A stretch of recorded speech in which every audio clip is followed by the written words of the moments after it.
तुमचा या सगळ्याबद्दल काहीही दुमत नाही. मी पुन्हा एकदा सांगतेय, तुम्ही कर्जमाफी म्हणा, कर्जमुक्ती म्हणा, त्यालाही काही हरकत नाहीये.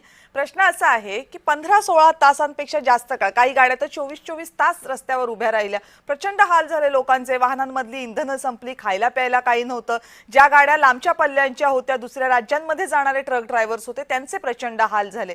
महाराष्ट्रातला शेतकरी इतरांचे हाल का करेल आपल्या आंदोलनासाठी, आपल्या मागणीसाठी?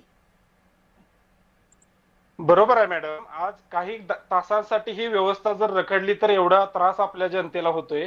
परंतु आज कितीतरी दिवस झाले हा शेतकरी पार रसातळाला जायची वेळ आलेली आहे.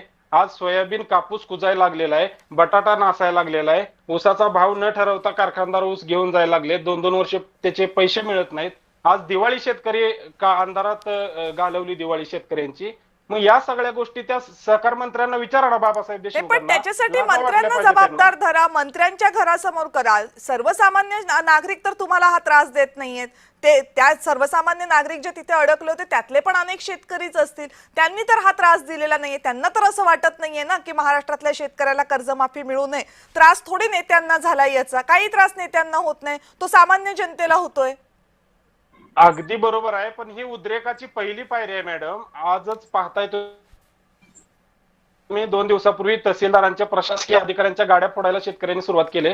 आणि जर सरकारनं आमची भूमिका जर आहे ती रास्त भूमिका मान्य नाही केली तर उद्या त्यांच्याही घरावर आम्हाला चाल करून जायला मागे पुढे आम्ही बघणार नाही. कारण या देशाचे पोषण करते आम्ही आहोत. या देशात शेतकरी आहे म्हणून सगळी जनता आहे.